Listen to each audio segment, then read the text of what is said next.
Es un hermoso momento poder compartir juntos de las cosas del Señor y estamos agradecidos con Dios porque tú estés conectado con cada uno de nosotros. Aquí en Casa de Dios estamos contentos también de que cada vez que nos reunimos tú puedas ser parte de este tiempo de estar juntos, disfrutar el estar juntos, aunque separados en distancia ya cumplimos más de un año sin juntarnos presencialmente, pero disfrutamos cada semana mientras tenemos nuestras actividades en la semana o en los fines de semana. Estamos disfrutando el poder compartir con cada uno de ustedes, así que damos gracias al Señor por sus vidas, porque están conectados, así que vamos a compartir la palabra del Señor. Le invito a que pueda acomodarse, pueda estar ahí buscando un lugar cómodo y vamos a estar compartiendo la palabra del Señor para este día. Hoy quisiera compartirles una palabra del Señor que se llama trabajo duro. Esta prédica de hoy, este tiempo que vamos a compartir de la palabra del Señor, tiene que llevarnos a reflexionar acerca de lo que la palabra misma del Señor nos está enseñando. Y el trabajo duro es algo que desde una perspectiva personal, cada uno de nosotros tiene un trabajo duro, tiene un trabajo difícil, hasta que hablas con alguien y te das cuenta que en realidad esa otra persona tiene un trabajo mucho más duro que tú. O nos suele pasar también cuando hablamos acerca de nuestros problemas que tenemos individualmente y uno dice, estoy pasando por una gran situación, un problema súper grande, súper difícil, hasta que conversas con alguien, te cuenta su problema y tú dices, bueno, el mío no es tan complicado ni es tan grande como ese. Así que hay una perspectiva un tanto diferente desde la mirada que cada uno de nosotros pueda darle al tema. Y en este sentido, hay una persona que es bastante famosa a nivel mundial en términos de que ha inventado muchas cosas o inventó muchas cosas, que es Thomas Alva Edison, ¿ya? Este personaje importantísimo tiene registrado a su nombre más de 1000 inventos, patentados cada uno de ellos. Los principales tienen que ver con micrófono de carbón y el fonógrafo tan famoso en el antiguo inicio de las músicas o de poder escuchar. Hoy día tenemos aplicaciones que nos hacen traspasar la información musicalmente o los audios a través de celulares y aplicaciones. El sistema de iluminación de distribución eléctrica también es parte de los inventos de él y este tipo realmente ha sido un trabajo duro en el sentido de que, según se cuenta en la historia, dormía algo así como 3 o 4 horas cada día y luego su mente empezaba a trabajar. Así que es algo que realmente Tomás Alva Edison había en él unas ganas de trabajar. De hecho, una de sus frases tiene que ver con esto y dice, no hay sustituto para el trabajo duro. Es decir, hay que hacer el trabajo duro y hay que hacerlo. Por otro lado, otro personaje importante, conocido a nivel mundial, tenista, Roger Federer, es un hombre que siempre estuvo en los primeros lugares en tenis y también él cuenta en las entrevistas que él cada semana, cuando era un día normal para él, él entrenaba unas 10 horas al día. Normal, 10 horas al día de entrenamiento. Y en los días que eran anteriores a un evento importante de tenis, él llegaba a estar durante unas 100 horas practicando, entrenando durante una semana. Así que es alguien que realmente podría enseñarnos mucho acerca del trabajo duro. Pero esto es algo que no solo se da en la élite deportiva o en inventores, sino que en grandes cosas como liderazgo de empresas, liderazgo de muchas cosas que nosotros podemos observar cuando la gente habla de todo el esfuerzo, el trabajo que están realizando. Y hoy quisiera compartirles acerca de la vida de Josué, un personaje de la Biblia que vamos a estar conversando, del gran desafío que él tuvo de ir y conquistar la tierra prometida. Hay unas palabras, unas frases que Dios le está hablando a él acerca de esforzarse, de tener el tiempo con la consideración de un trabajo esforzado. Pero también quisiera compartirles el cómo nosotros también espiritualmente tenemos que esforzarnos por seguir creciendo en las cosas del Señor. Josué capítulo 1 versículo 5 dice lo siguiente. Nadie te podrá hacer frente en todos los días de tu vida, como estuve con Moisés, estaré contigo, no te dejaré, ni te desampararé. Estas son las frases iniciales de Dios hablando con Josué. Acaba de morir Moisés, él está recibiendo todo lo que tiene que hacer como sus metas de vida para ser el líder del pueblo de Israel. Y Dios está hablando con él y él le dice estas primeras frases. Esto nos recuerda a promesas, antes de empezar el trabajo. Promesas. Yo voy a estar contigo. Pase lo que pase, yo voy a estar contigo. Como estuve con Moisés, voy a estar contigo. Así que hay un respaldo de parte de Dios en toda la tarea que después iba a tener que realizar Josué, Pero cuando uno empieza a leer esta historia, pareciera ser, no, la escritura no es precisa en esto, pero pareciera ser como que Josué dice, ¿en serio quieres que yo lo haga? Así como, me imagino a Dios hablándole de todo el proyecto, de lo que tenía que hacer, de todo lo que va a hacer en conquista de la tierra de Canaán, y me imagino el rostro de Josué poniendo una cara de duda, de, no sé, Señor, ¿en serio quieres que lo haga yo? Porque luego viene una serie de versículos donde Dios les habla acerca de esforzarse. Josué, seguimos en el capítulo 1, versículos 6 al 9, dice lo siguiente. Esfuérzate y sé valiente, porque tú repartirás a este pueblo por heredad la tierra de la cual juré a sus padres que la daría a ellos. Solamente esfuérzate y sé muy valiente para cuidar de hacer conforme a toda la ley que mi siervo Moisés te mandó. No te apartes de ella ni a diestra ni a siniestra, para que seas prosperado y en todas las cosas que emprendas seas prosperado. Nunca se apartará de tu boca este libro de la ley, sino que de día y de noche meditarás en él, para que guardes y hagas conforme a todo lo que en él está escrito, porque entonces harás prosperar tu camino y todo te saldrá bien. Mira que te mando que te esfuerces y seas valiente. No temas ni desmayes, porque Jehová tu Dios estará contigo en donde quiera que vayas. Aquí nosotros encontramos los desafíos de la tarea. Va a ser un trabajo arduo, un trabajo que va a requerir mucho esfuerzo, pero hay promesas de Dios en cada uno de nosotros, como Dios lo hizo también con Josué. Yo voy a estar contigo.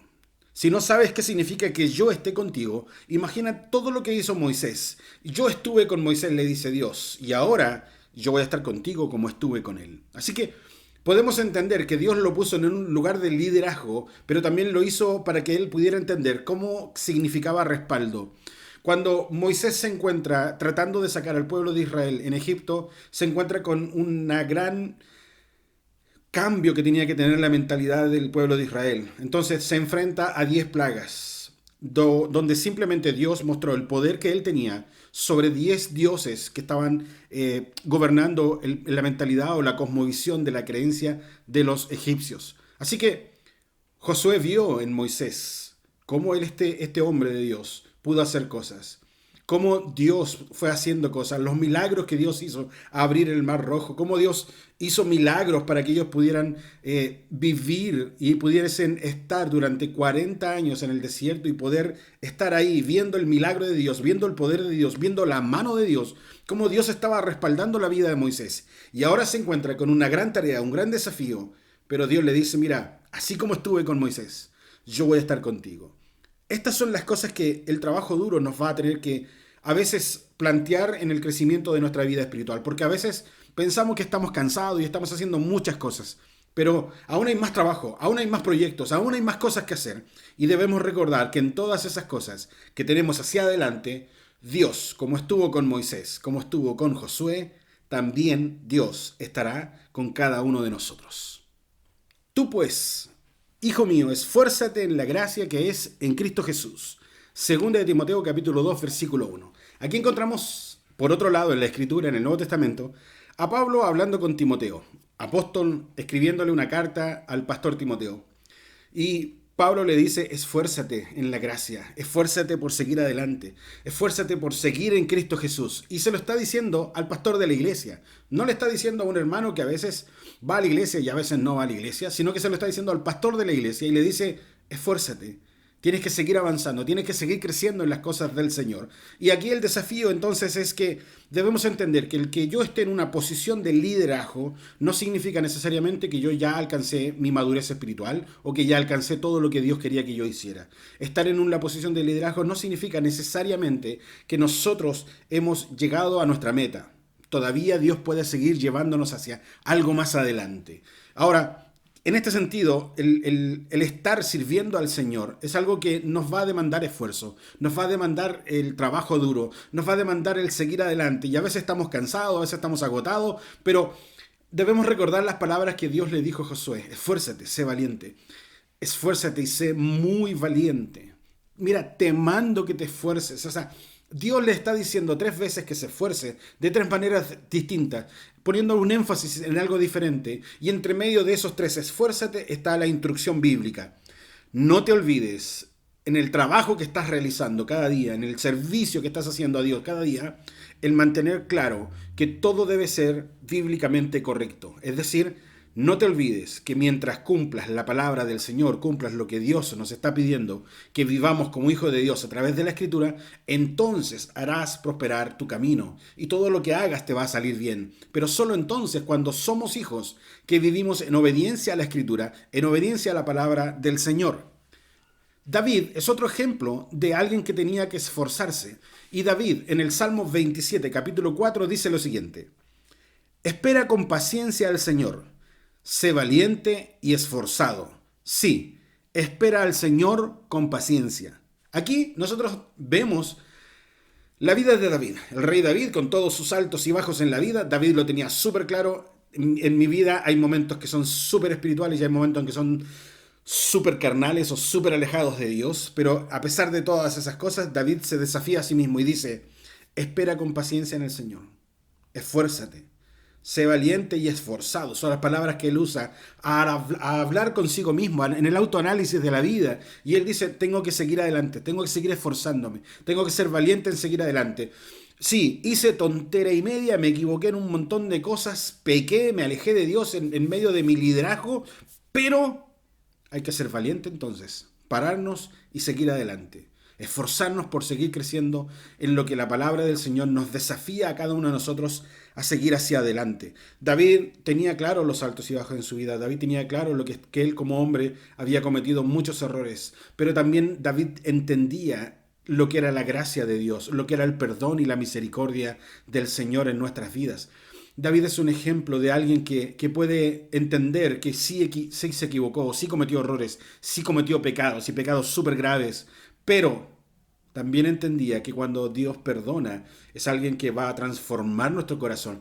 No puedo pensar que Dios me va a perdonar y seguir después pecando en el mismo pecado. Obviamente David nos desafía a leer la Escritura, que él cambió, que él fue haciendo cosas, que sí tuvo altos y bajos bien profundos, pero también él tenía el desafío de seguir creciendo delante del Señor. En el momento más complicado de su vida, en el momento más complicado, cuando se equivocó y pecó de una manera terrible, él lo único que dijo: Señor, no me interesa el reino, haz con el reino lo que quieras, pero no quites de mí a tu Santo Espíritu. Es decir, David tenía claro que la posición donde Dios le pusiera no era lo importante, sino la relación con Dios era lo más importante que había en su vida. Y eso es lo que él estaba anhelando, eso es lo que él estaba cuidando. Señor, castígame, haz conmigo lo que tengas que hacer. Yo tengo que pagar por mi pecado y haz como quieras que yo lo haga. Pero yo lo único que te pido es una cosa: no quites de mí a tu Santo Espíritu. Esa es la importancia que tenía en David la vida espiritual que él estaba viviendo con el Señor. Entendía que había momentos de altos y bajos, pero nunca dejó de tener una búsqueda constante del Señor. Aunque en algún momento tuvo que agachar la cabeza y pedir perdón, pero también se dio cuenta que él podía seguir avanzando, que Dios estaba a su lado. Por eso que nosotros encontramos en la Escritura otras partes cuando nos habla de que el justo puede caer, pero se va a levantar, porque Dios le tiene sostenida su mano. Pero es el justo que está caído, el que tiene que apoyarse en el Señor y levantarse. No se trata de decir: Señor, levántame, ayúdame a seguir hacia adelante. No, es esforzarte por seguir adelante. Es esforzarte en levantarte y en avanzar. No es la vida cómoda de oración, de decir: Señor, ayúdame. Y yo no he podido avanzar espiritualmente porque el Señor no me ha ayudado. No, es el justo va a levantarse porque Dios le tiene de su mano. Y el justo se va a levantar apoyándose del Señor. Así que tienes que esforzarte, tienes que seguir avanzando, tienes que seguir creciendo, tomado de la mano del Señor, pero haz el esfuerzo de levantarte de donde has caído y comienza a avanzar en la fe. ¿Cuál es entonces nuestra tarea? ¿Qué son los desafíos que Dios nos está planteando a nuestra vida espiritual? Cada creyente es desafiado cada día a seguir avanzando en la fe, a seguir creciendo en las cosas del Señor. Tenemos que alcanzar madurez espiritual en la dirección correcta. ¿Cuál es la dirección correcta para alcanzar madurez? En la dirección contraria al pecado. Si el pecado está en esta dirección, entonces madurez espiritual está hacia allá. No podemos seguir avanzando en el pecado diciendo: Señor, yo quiero seguir creciendo, yo no quiero alejarme de ti y voy en la dirección del pecado. No se puede. ¿Quieres crecer espiritualmente? cambia de dirección, deja el pecado, renuncia al pecado, comienza a salir de ese lugar y empieza a caminar en la dirección correcta, que es la dirección de santidad.